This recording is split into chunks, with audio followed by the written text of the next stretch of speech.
Today, we're standing on the cusp of a breakthrough that is transforming the way that we approach human behavior and psychology.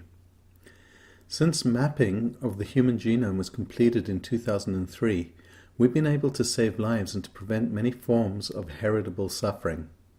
Our lives have improved thanks to the mapping that's been done.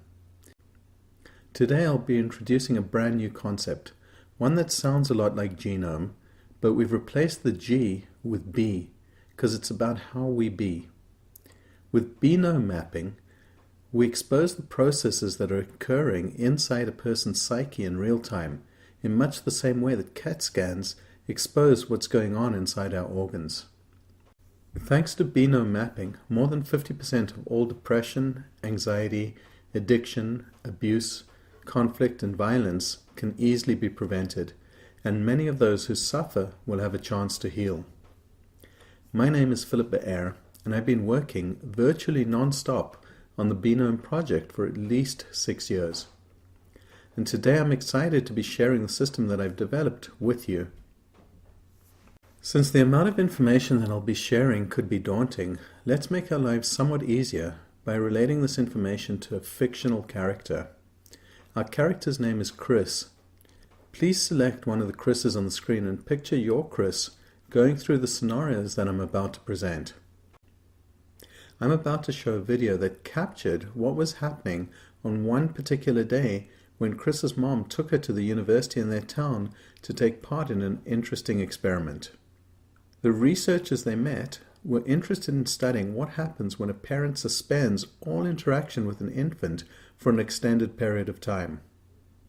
We'll see in just a moment the stress that parental disengagement produces in a child. In the still face experiment, what the mother did was she sits down and she's playing with her baby who's about a year of age. I'm like a girl. Oh. And she gives a greeting to the baby gives a greeting back to her. Yeah. This baby starts pointing at different places in the world, and the mother's trying to engage her and play with her. And then we ask the mother to not respond to the baby. The baby very quickly picks up on this, and then she uses all of her abilities to try and get the mother back. She smiles at the mother. She points because she's used to the mother looking where she points. The baby puts both hands up in front of her and says, "What's happening here?" She makes that screechy sound at the mother, like, "Come on, why aren't we doing this?" Even in this 2 minutes, when they don't get the normal reaction, they react with negative emotions, they turn away, they feel the stress of it, they actually may lose control of their posture because of the stress that they're experiencing. Okay. In the video, we can see how little time it takes for young Chris to begin feeling the pain associated with isolation. Chris is not experiencing any physical pain in the video. What we're seeing is her response to intense emotional pain. Moments after her mom disengages, Chris begins to use all of the connective strategies available to her to restore connection. It's worth noting that Chris is completely powerless in this situation. Her discomfort endures until her mom is ready to re-engage.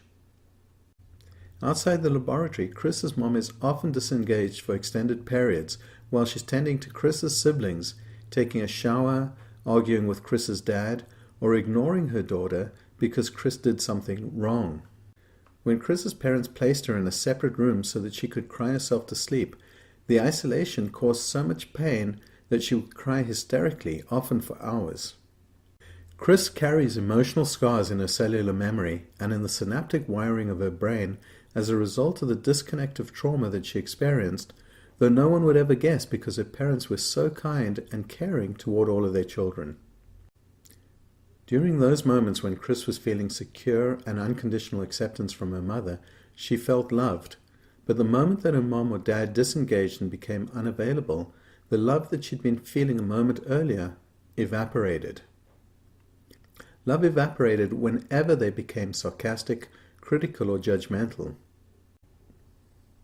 If a parent or anyone else was blaming her, shaming or humiliating her, then the love would evaporate and she'd feel desperately alone and isolated. The same was true of all those times when she was ignored or rejected, and when she felt as if she didn't belong or that there was something innately wrong with her. Thanks to the protocol that Chris has developed, her nervous system has no problem keeping up with most of the routine demands of everyday life. But if she were ever to suffer traumatic brain injury resulting in the loss of these protocols, then her life would become a living hell. Imagine walking down a city street having no idea how to be a pedestrian or how to deal with traffic.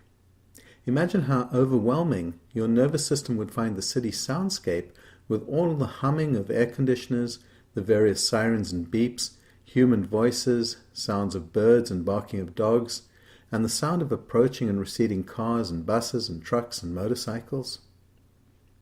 Add to that the multitude of visual and olfactory stimuli, and our reliance on protocols begins to make sense.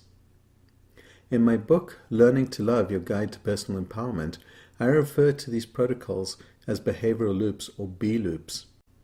Until I began pointing out Chris's B loops to her, she had no idea that so much of how she bees is unconscious and therefore beyond her control.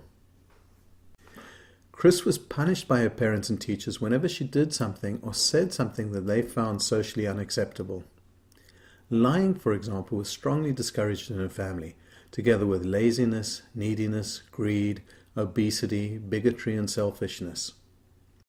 Chris's sister enjoyed wearing short skirts and tight blouses, but when she did so, her parents attacked her for acting like a slut. When Chris was expressing the parts of her personality that her parents encouraged, they tended to be much more accepting of her than when she was expressing the personality traits that they were discouraging.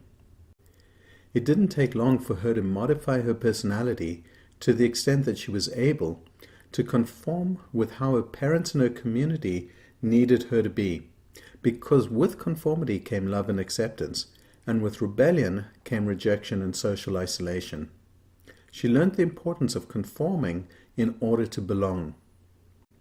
Without having any idea that they were doing so, her parents would either attack those aspects of her that they felt uncomfortable with, or they would become withdrawn and absent. These were their fight and flight responses to what we recognize today as the shadow parts of her personality. Chris's parents' attitudes towards laziness, neediness, greed, obesity, bigotry, and selfishness caused Chris to associate these shadow parts of herself with isolation, rejection, and shame. She tried her best to hide these parts of her personality from others by acting enthusiastic, self-reliant, and generous. Whenever Chris's weight goes up, she immediately makes the connection between being overweight and finding herself isolated and rejected. Before Chris's daughter was born, she swore that she would never repeat her mom and dad's parenting mistakes. But almost since the day that her daughter was born, Chris has struggled to engage consistently with her daughter when she's faced with any hint of laziness, neediness, greed, obesity, bigotry, or selfishness. We're going to walk Chris and her daughter through a single fictitious scenario on the BEnome Map to expose the patterns and the dynamics that we've been discussing so that we can see how they affect Chris's life. The map enables us to trace paths leading a reactive Chris toward anxiety and depression, or in the worst case scenario, toward drug-induced suicide. We'll get to see exactly how Chris responds to acceptance, rejection, isolation, and belonging, and how her relationship with shadow can be a source of distress and pain. Using the BEnome Map, we'll instantly be able to identify paths that a more enlightened Chris might take if she was committed to avoiding further stress and pain in her life and was prepared to do the inner work of repatterning her behavioral loops under the guidance of an experienced mentor. BEnome Maps are making it easier to heal depression, anxiety, and addiction, and to prevent suicide. They'll soon be used to help eliminate bullying, abuse, and many other forms of conflict and violence at the personal level and on a global scale. I've designed the BEnome Map with paths leading toward emotional safety on the left, and any movement toward the right of the green boxes numbered 3 to 10 is movement away from emotional safety. I was looking at the map one day and it occurred to me that scenarios unfolding toward the left could be characterized as more heavenly, and the experiences toward the right seemed to me to be more hellish. We're now going to imagine that it's 3 a.m. Chris is sound asleep in her bed. Chris's nervous system is polling her environment, constantly alert to the presence of any physical or emotional danger. Chris is cycling between step 1 and step 2 of the flowchart until a threat is detected. As long as her nervous system doesn't detect any alarming sounds, smells, visual stimuli, tastes, or tactile sensations, Chris enjoys a peaceful and uninterrupted night's sleep. When 8:45 rolls around, Chris suddenly wakes up to discover that her alarm clock failed to go off. She realizes that she's going to be late getting her daughter to preschool and herself to work. The shock of waking up late has triggered her nervous system into a state of stress. One might ask why, because being late is not necessarily something to be stressed about. Or is it? After waking up and discovering the time, Chris's response was delayed until her nervous system had had enough time to scroll through her mental Rolodex, aggregating every retrievable memory of consequences that she or anyone close to her had ever experienced as the result of being late. This processing all took place in an instant. If the Chris you chose has a Rolodex filled with memories of being blamed, criticized, humiliated, teased, or ostracized for arriving late, then your Chris is experiencing a more intense stress response than Chris's who grew up in environments where being late was never a big deal. Chris's reaction to the unfolding drama also depends on her level of self-esteem and on how worthy she's feeling. If she feels worthless or depressed, Chris might lack the motivation to deal with this particular stressor and with the potentially unpleasant, or we could say separative, consequences of being late.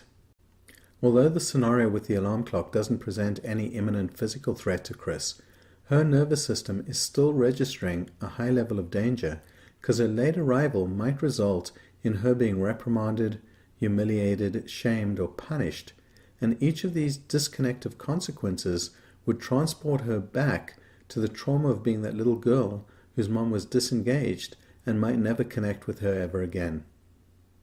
Disconnective experiences always trigger Chris's nervous system back to those moments in her early development when she depended so heavily on her parents to provide food, shelter, warmth, connection, and emotional comfort that any protracted, involuntary disconnection posed a credible threat to her survival. What happens in box number 17 will determine whether Chris will experience waking up late as something traumatic or if she'll manage to return to a state of connectedness.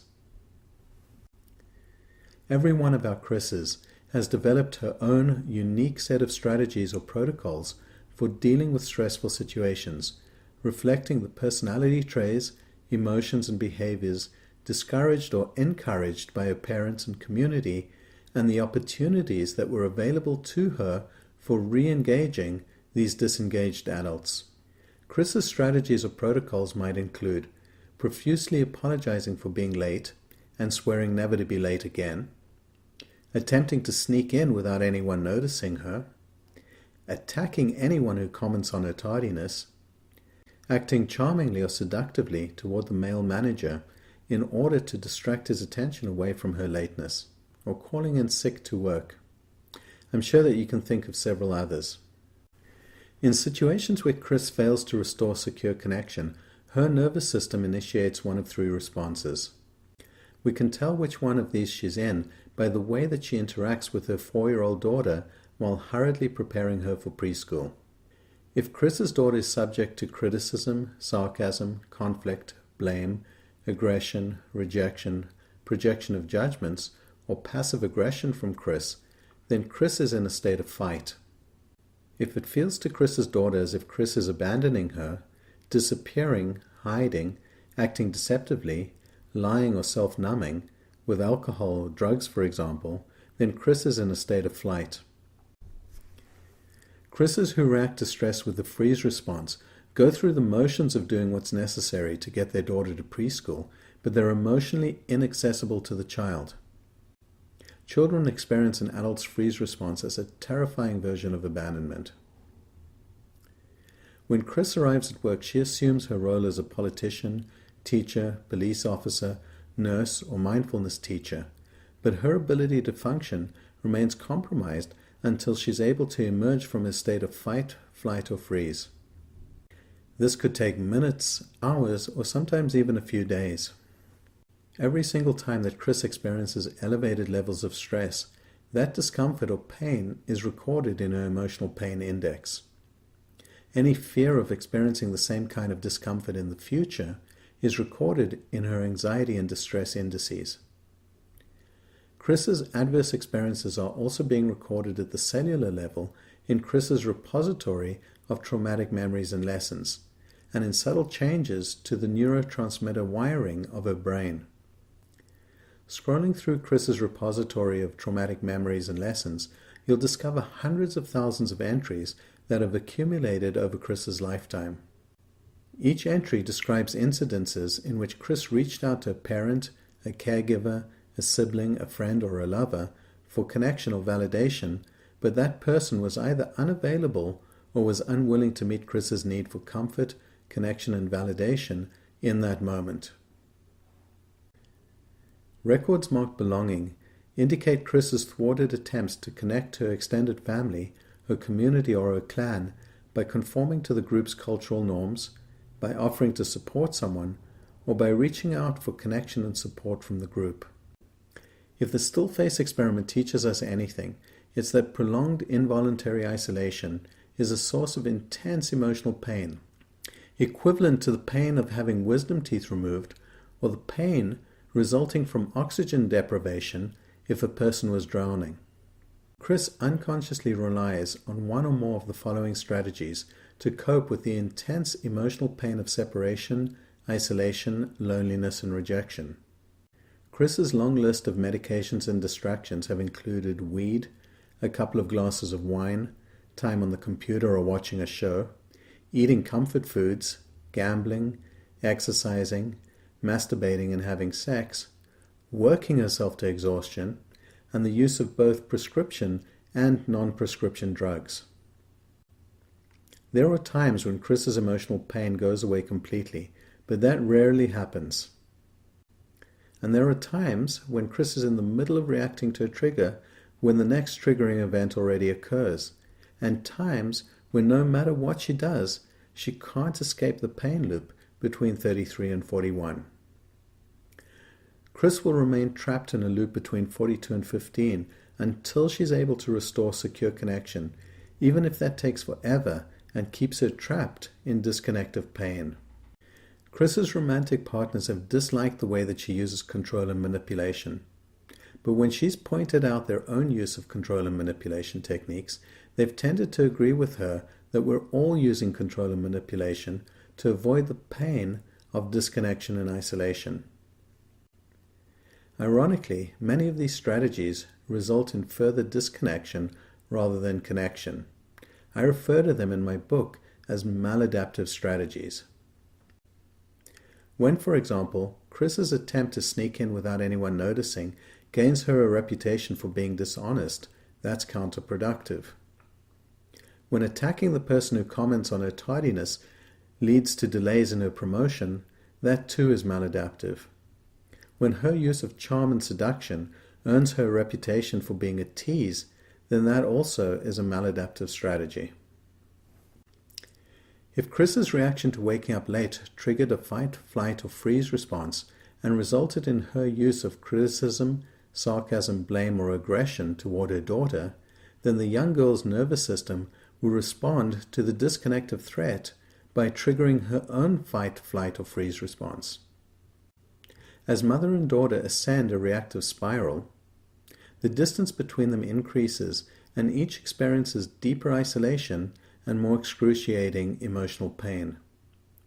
When Chris's daughter arrives at box 33 on the BEnome Map, the pain of separation that she's experiencing as a result of her mom's fight, flight, or freeze response requires urgent attention.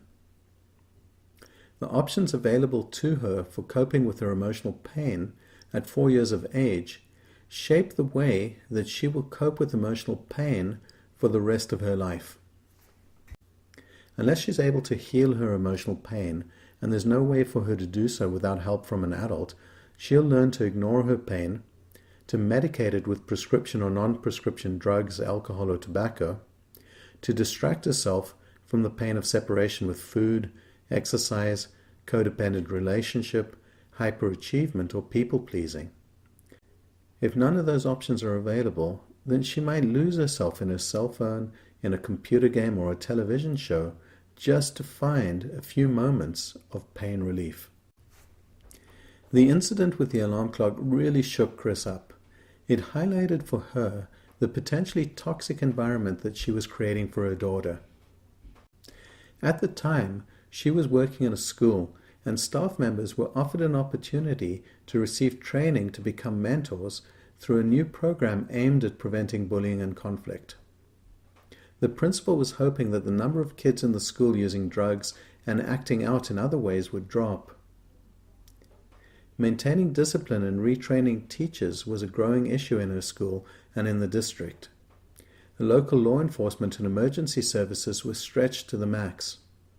Local agencies were starved for resources to cope with the increasing mayhem.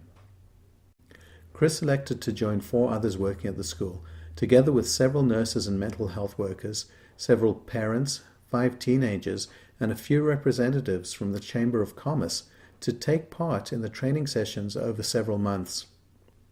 During the training, the participants came to understand how the expression of criticism, sarcasm, blame, and judgment can easily lead to disconnection. They pledged to pay close attention to their own disconnective reactions. Within a few weeks, Chris was able to catch herself in the act of criticizing or blaming her daughter. She was getting better at responding to her own reactions with compassion. Rather than allowing her attention to focus on the person who had triggered her, she learned how to scroll through her imaginary Rolodex, looking for clues that would help her to understand her reaction. As she became more adept at owning her reactions, it became easier for her to restore secure connection for herself, and as a result, she spent less time in fight, flight, and freeze. This meant that she was spending less time in pain and less time dealing with her pain. She found herself drinking less frequently and spending way less on pot. As she became more present and spent less time being triggered, her daughter blossomed. A more secure connection with her mom meant fewer disconnective triggers for her daughter, and instead of moving to the right on the BEnome Map, she was spending more time on the left. Chris appreciated having others at the school who were going through the same experience as her. They really got what she was talking about when she described these changes in her relationship with her daughter and with other family members. Chris and the other course participants were having quite an impact in the school, simply by raising overall awareness that criticism, sarcasm, blame, and judgment are disconnective expressions of inner distress, and that it was okay to be feeling inner distress, but best to address that distress while doing one's best to avoid expressing it outwardly in the form of criticism, sarcasm, blame, or judgment. The students and other teachers were beginning to comment on a change in atmosphere. Somehow, the school seemed to be feeling safer, and problems with discipline were less frequent. Teachers were finding that their students were more receptive in class. When the next training session was announced, so many parents, students, and educators applied that an additional course needed to be scheduled for later in the year. In the final days of her training, Chris was hearing success stories from other participants who described equally impressive shifts in the way that people were interacting with one another at work, at home, and in the wider community. The program was so successful that no additional officers were added to the police force in the year that followed, and medical and emergency staff were able to focus their attention on coping with accidents, aging, and disease. I appreciate the time that you've taken to watch and to listen to this presentation, and I hope that I've inspired you enough to take action. I would love to work with you, and if you're interested in bringing me into your work or into your organization, then I can be reached at the address that is about to be displayed. And please take a moment to check out my website and the wide range of resources that can be accessed through my blog.